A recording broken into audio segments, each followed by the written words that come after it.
Hello everyone and welcome back to my channel, and hi if you're new, my name is Carolyn. I am so glad that you're here today. I am going to be recommending you books based on your favorite paintings from art history. I have been planning this video for I think more than a year because I just graduated from art school this past spring and I graduated as an illustrator, and because I go to art school, we have required history courses, and since we go to art school, all of our history courses are art history. I am such an art history nerd. I absolutely love art history, everything about it, and something that I have done throughout my time at university is combine my love for literature and books with my love of art, painting, and art history. So I wanted to come up with a video idea of how I can combine the two, and I was thinking about the concept, and I've written about this so much, about how words and pictures go together. There is that very common saying, a picture's worth 1,000 words. A picture can be worth way more than 1,000 words.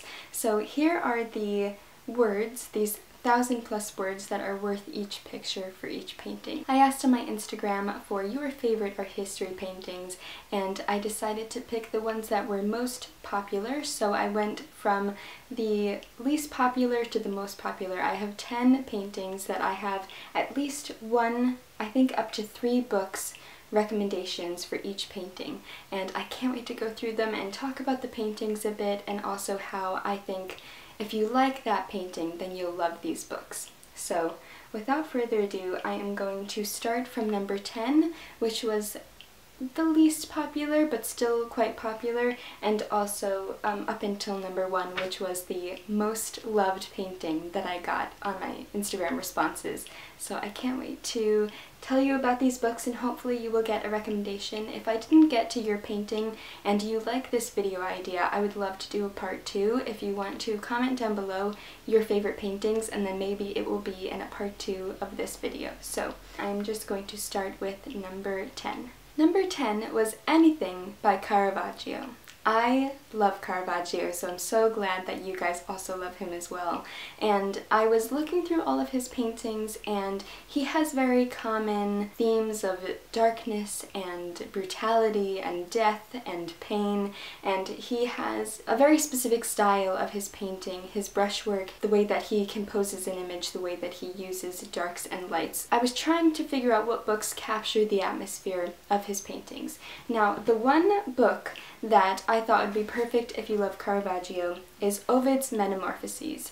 I have only read a few different sections of this book, but one of his paintings is Narcissus, and that is from Ovid's Metamorphoses. So if you want the original story of Narcissus, who looks into the lake, into the water, sees his reflection and falls in love with himself, that is the story that is found in Ovid's Metamorphoses. But besides that painting, just in general, the atmosphere that Caravaggio has in his paintings really reminded me of the atmosphere of Perfume by Patrick Suskind. This is the story of a murderer, and you can even see on the image of this book, this painting also reminds me a bit of Caravaggio, a bit of also pre-Raphaelite painting, and something that is great about literature, especially classics, is a lot of publishers use paintings from art history on the covers of the books, which I think furthers my point of how paintings and literature go together. So this is a story of a man that is born with a very acute sense of smell. We follow him from birth to adulthood and how he tries to capture the smell of virginity and innocence. And these are all symbols and themes that are found in a lot of Caravaggio paintings, as well as other paintings from art history. This is also perfect for fall, perfect for the autumnal season, so I can't recommend picking up this book enough. It is very bizarre and gripping and just an unforgettable story, unlike anything I've ever read, and I really love it. Number 9 is The Girl with the Pearl Earring by Vermeer. I also really love this painting, so I'm so glad that you guys requested it. Also, another book recommendation would be the book with the same title as the painting, The Girl with the Pearl Earring by Tracy Chevalier. That is a fictionalized account trying to guess at or retell the story of the girl in the painting, as well as Vermeer's influence and relationship with her. Vermeer was a Dutch painter, so I wanted to go with the theme of Dutch literature. I was thinking about other Dutch girls that had very prominent roles in history and in literature, and of course we have Anne Frank, who is just an incredible inspiration, and I read this book when I was very young in school, and I am definitely due for a reread, but this is about her living through World War II as a Jewish girl. Of course, she was Dutch, so I thought this would be perfect for The Girl with the Pearl Earring. I kind of feel like Anne would be a wonderful representation of the girl in the painting. The next book that I have to recommend is another Dutch girl, and that is Audrey Hepburn in Dutch Girl, Audrey Hepburn and World War II by Robert Matson. This also has a foreword by Luca Dotti, who is her son. It also comes with amazing photographs to accompany the nonfiction account of Audrey Hepburn's life through the Nazi-occupied regions of where she lived. And this is basically her story living through World War II, surviving, how she helped in the resistance and her role in the war. And it's amazing because we just see her as this Hollywood icon. She is such an amazing actress. She's my favorite. I love her so much, and reading this book really made me love her even more. She's just such an inspiration, and thinking about her role in history is just amazing because she was so much more than an actress. She was so much more than a Hollywood star. If you're interested in learning more about her story, I can't recommend picking up this book enough. So we have two nonfictions for The Girl with the Pearl Earring. I haven't read The Girl with the Pearl Earring by Tracy Chevalier, the fictionalized adaptation of the painting, and it also has a movie as well, but I would recommend it if it sounds interesting to you, but I can't recommend it to you based on my own reading experience because I haven't read it yet. So we have one that I haven't read, directly based on the painting, and then two nonfictions which I have read. So excited about this one. I feel like those books are perfect for The Girl with the Pearl Earring. Number 8 is The Lady of Shalat by Waterhouse. It represents the ending to Alfred Lord Tennyson's poem from 1832 with the same title. The painting represents women's inherent value through their purity, and in the water in that painting the girl is surrounded by lilies, and lilies are also a symbol of purity in painting and also just in life and in literature. So the book that I thought represented that the most, so if you want to read Alfred Lord Tennyson's poem by the same name, that is a direct recommendation as well, because that is what the painting is based off of, and that is a piece of literature. So again, more proof that literature and art go hand in hand. The book that I want to recommend that has similar themes of purity as well as basing someone's value, a woman's value, on their purity and their innocence is Tess of the D'Urbervilles by Thomas Hardy. This is one of the most heartbreaking books I have ever read, and I think it matches perfectly with the same themes of Lady of Shalat.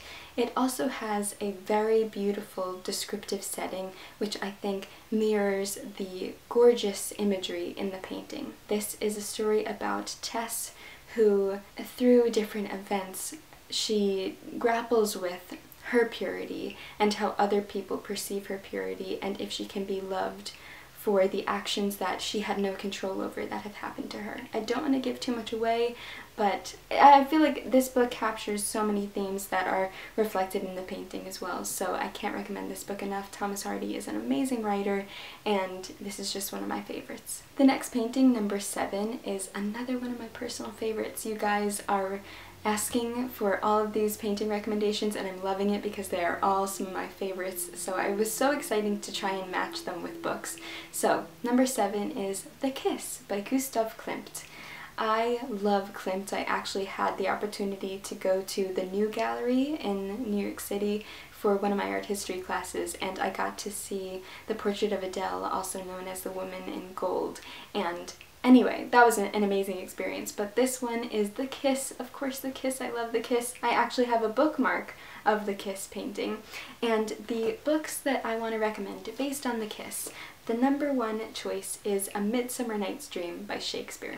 So The Kiss, it's a gorgeous gilded painting. It is 2 figures kissing wrapped in greenery and gold, and this book, this play, is all about a four-way love triangle. It is about silliness and nature and fairies, and it's just one of those plays. It's beautiful to watch visually, but it's also amazing to read. You don't get vivid descriptions because it's a play, but you can just feel yourself inside this world. It's mainly set in a forest, and the characters are surrounded by nature as well as a flower playing a major role of deception. There's also a donkey named Bottom, and it's just one of the funniest plays, my favorite Shakespeare comedy.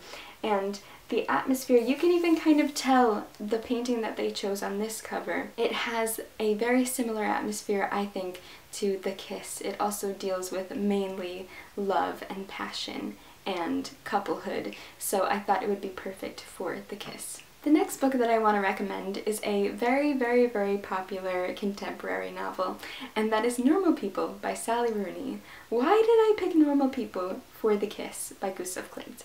Well, you can kind of tell on the cover here we have the two main characters, Connell and Marianne, in a sardine can, and they are very close together, hugging in this really intimate embrace, and it really reminds me. The story itself and the characters and this cover design really remind me of The Kiss by Gustav Klimt, because you have that very close, intimate embrace. You have the passion just exudes off of the figures in the painting and on the book cover and in the story, and I think that it just beautifully captures intimacy in all different forms. So, of course, Normal People by Sally Rooney. Just another favorite, love it so much. I'm trying to give you a bunch of different genres, so some nonfiction, plays, contemporary fiction, classics, a bunch of different things, some modern classics, so I hope you're finding some things that maybe are piquing your interest. Anyway, let's go to the next painting. The next painting is another favorite. It is one of the most beautiful paintings I think I've ever seen, and that is The Wanderer Above the Sea of Fog by Caspar David Friedrich. I have seen this painting on so many book covers, and the one that came to mind first was Frankenstein by Mary Shelley. They put this painting on Frankenstein, which I kind of understand, but at the same time don't know if it's a perfect match. I think a slightly better match, and my recommendation if you love this painting, is Yevgeny Onegin by Alexander Pushkin. I read this book this year. It is my favorite book of the year so far, and I just absolutely adore it. I have a whole reading vlog of me reading it and falling in love with it.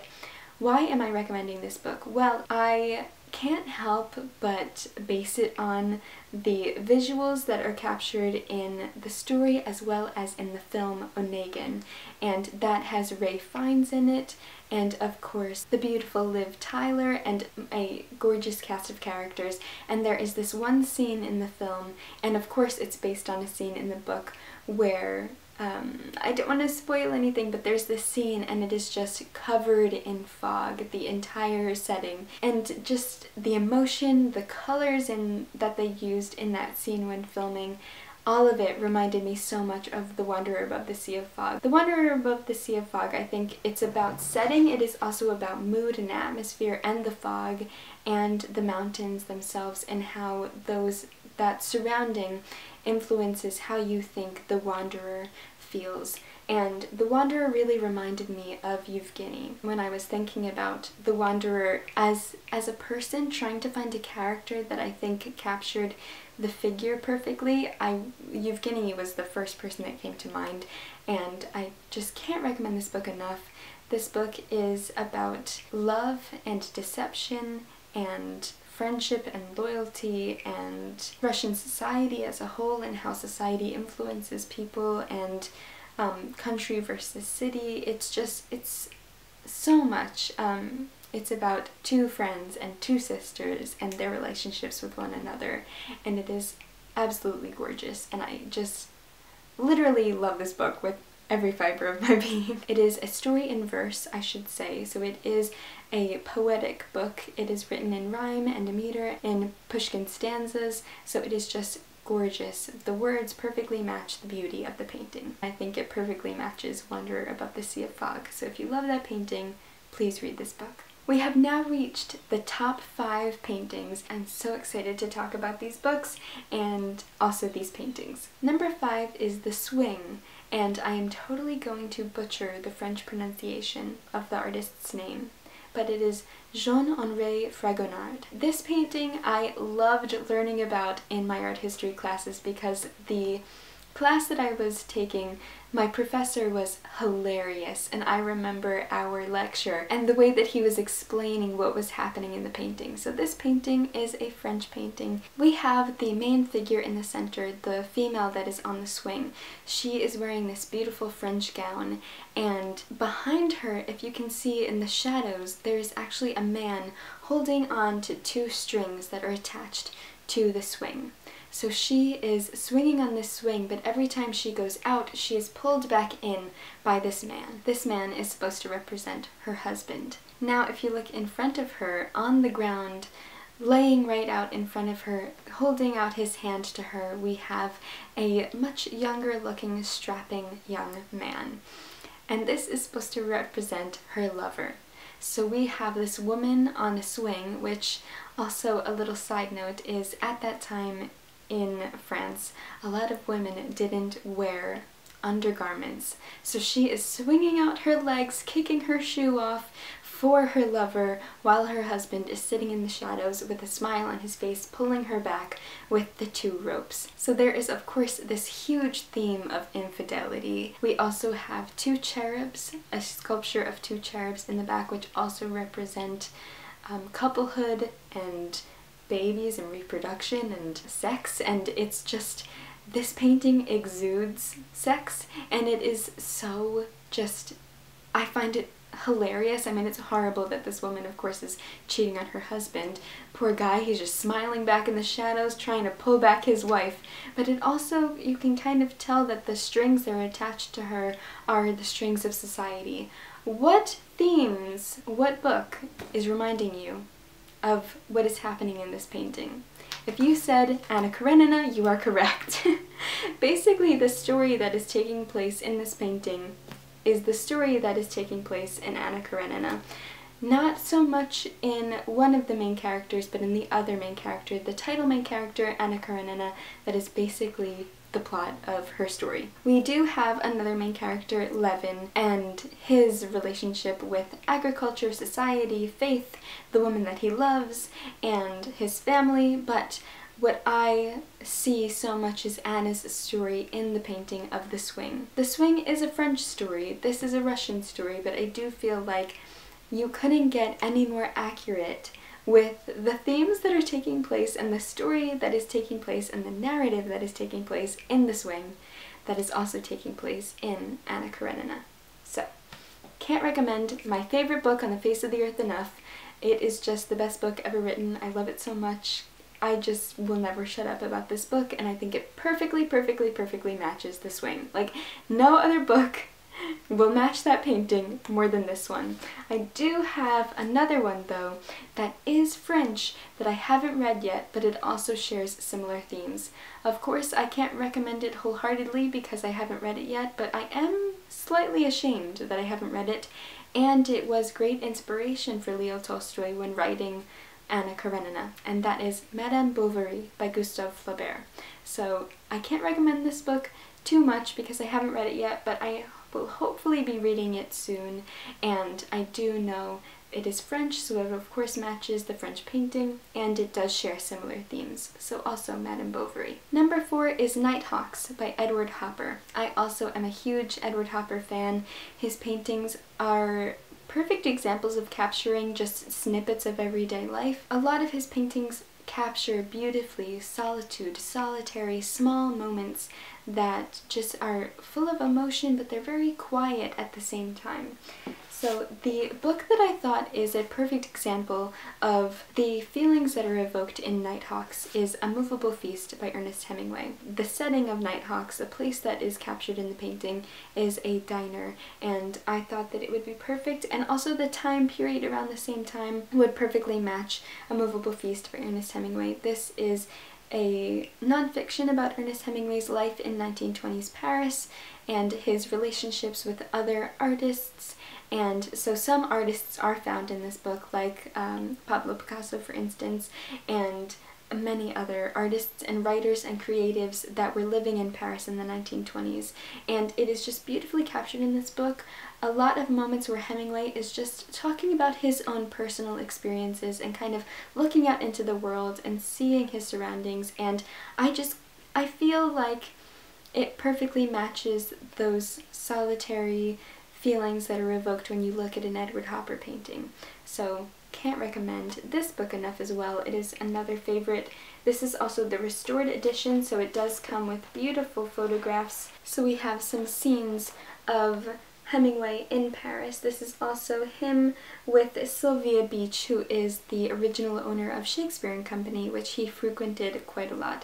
So I think that the atmosphere found in A Movable Feast, I think really matches well with Edward Hopper's atmospheres, particularly with Nighthawks. The other book that I want to recommend for Edward Hopper's paintings just in general, thinking of the theme of little snippets of everyday life with just everyday individuals, and that is Mrs. Dalloway by Virginia Woolf.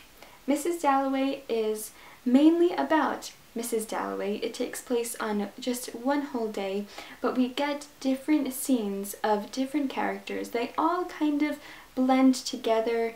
They all have individual stories, but they kind of revolve around each other, and they're all in the same circle, even if they don't really know each other very well. So I thought that that kind of reminded me of Edward Hopper's paintings, because we just have snippets of everyday life, and groundbreaking things aren't really happening in Edward Hopper's paintings, and I feel like you can say the same thing about Mrs. Dalloway, but at the same time, they're not in your face, but they are very subtle. They are these groundbreaking things, but they're quiet about the way that they are powerful. So I think that that perfectly matches Mrs. Dalloway.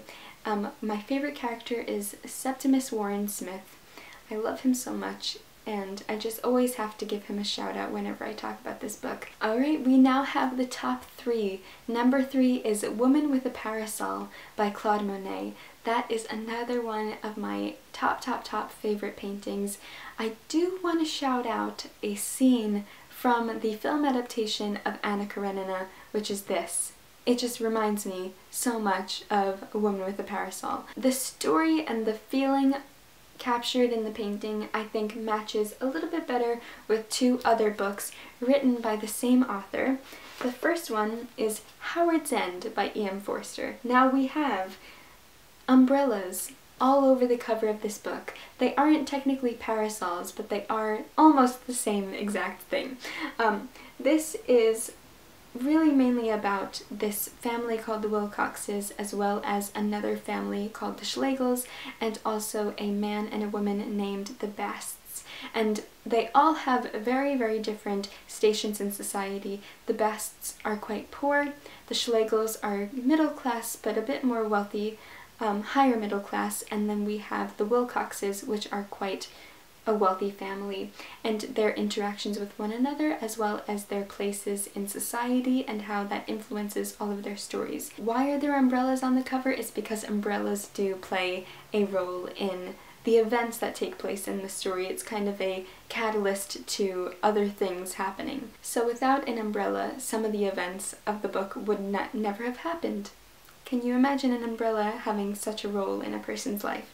But also just the setting, the way that E.M. Forster writes nature descriptions. This also takes place at a house called Howard's End, which is a beautiful country home. The setting of Claude Monet's paintings, just not even A Woman with a Parasol, but all of his paintings, I think you can feel that in a lot of E.M. Forster's books. Another book that I want to recommend, if you love how Claude Monet takes a scene and completely brings it to life, he takes just a field and makes it so much more than just a field, with the colors and the paints that he used and the brushwork.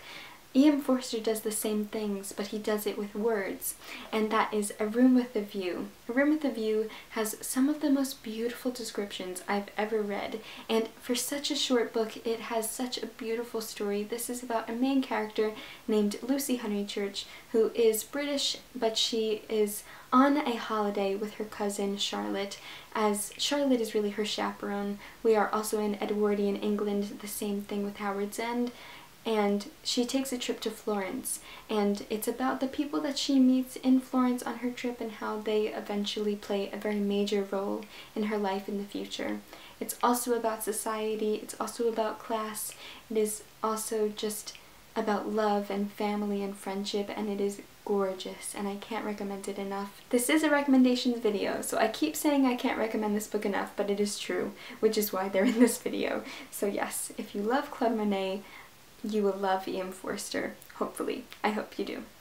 We are now on to the number 2 painting. This is the one that was almost the most highly requested, but right underneath number 1, and that is The Scream by Edvard Munch. I think that the way that this painting is done perfectly matches almost all Russian literature.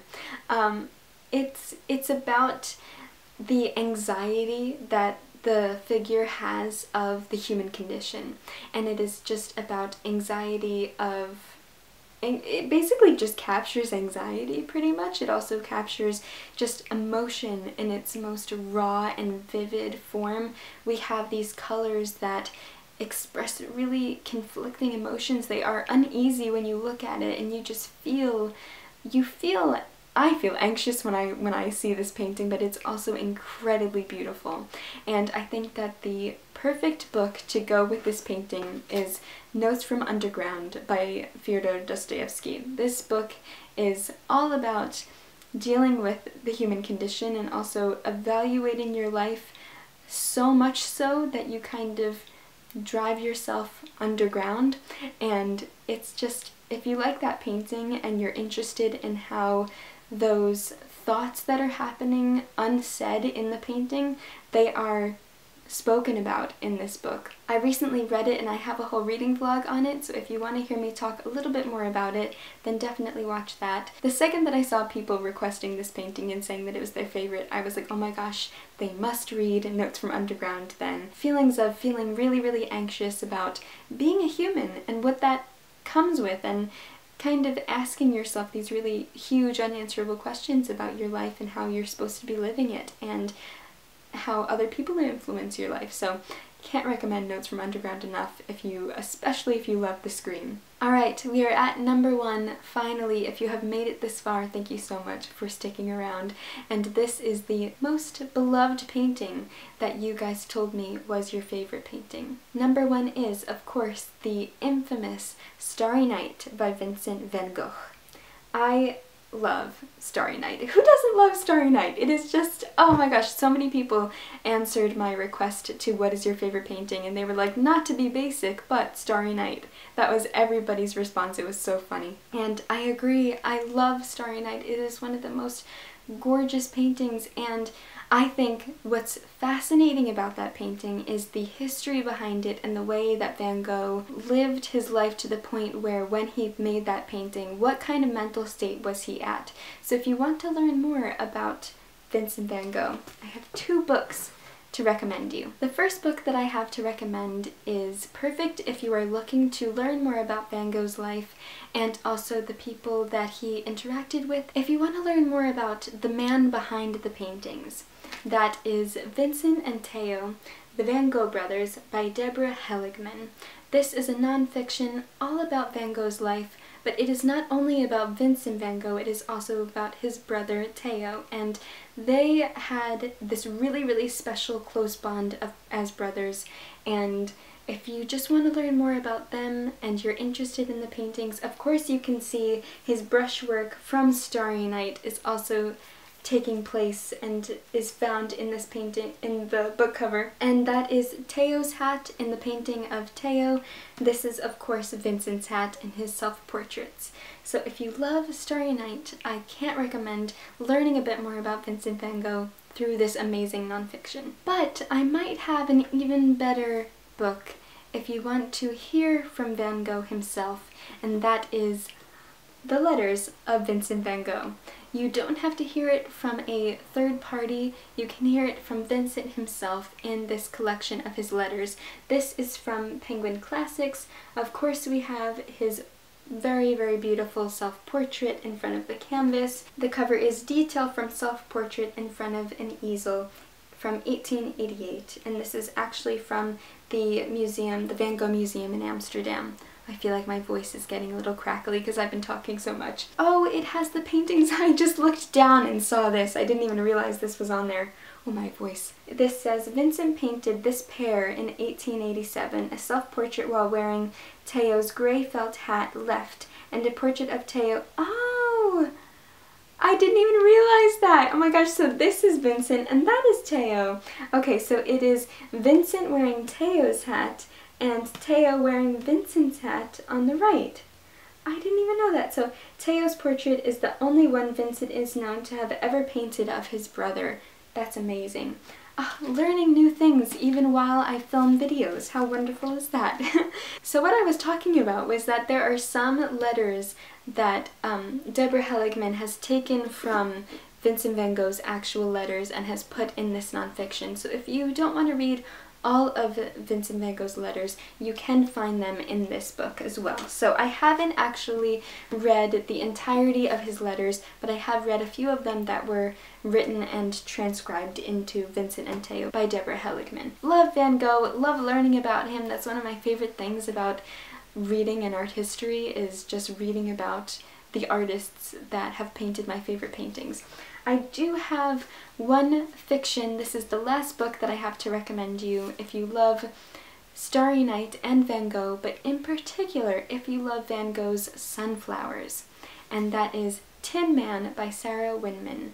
Now, of course, on the cover we have Van Gogh's sunflowers in their most beautiful form. I mean, of course, the original painting is the most beautiful as well. I have seen Starry Night at the MoMA, at the Museum of Modern Art in the city. If you have the opportunity to go to New York, you have to see some of these paintings in person. If you love art history, it is absolutely incredible, and there's nothing like seeing them in person. So yes, anyway, Tin Man by Sarah Winman. This is a really, really beautiful, beautiful book, and on the outside and on the inside, as well as under the dust jacket, we also have a sunflower in gold. This is a story of two best friends and their relationship with one another, their feelings for one another, as well as how they proceed with their lives and the paths that they take and how they weave, intersect, and come apart and go together and drift apart and come back together. And it kind of is reminiscent of Normal People a little bit. I feel like if you do like Sally Rooney and you like that quiet intimacy, you will really like Sarah Winman and Tin Man. I am definitely due for a reread of this book, but it is just, I remember it being so incredibly beautiful, and the painting of Van Gogh's Sunflowers plays a quite pivotal role in this book. So if you want to see the painting in written form in a fictional story, it is in this book, and of course it is obviously on the cover. So another beautiful, beautiful favorite, and just all of these books bring me so much joy. So that is it. Those are all of the top 10 paintings that are most loved from you guys, all of your favorite top 10 paintings, and all of the books that I think you would love if you love those paintings. And I, of course, highly recommend them, as I've said about a million times. So thank you so much for watching this video. Definitely let me know if you have any recommendations based on these top 10 paintings. If you have the time or if you want to, I would love to know each recommendation that you would have based on these top 10 paintings, if you want to leave that in a comment. If not, you can share maybe one or a few or however many you want. Just, I love hearing your recommendations as well as recommending you books. So also let me know if you want to see a part 2 to this video, and if you do, definitely leave paintings that you would like me to recommend books based on in the comments down below. I hope you are having a wonderful day and you have enjoyed this video, learned maybe a bit about some art history, and also have gotten some book recommendations. This video makes me so happy because it is combining my two loves, and I love sharing that with you. So I hope you have enjoyed. I will see you soon in another video. Best wishes and happy reading.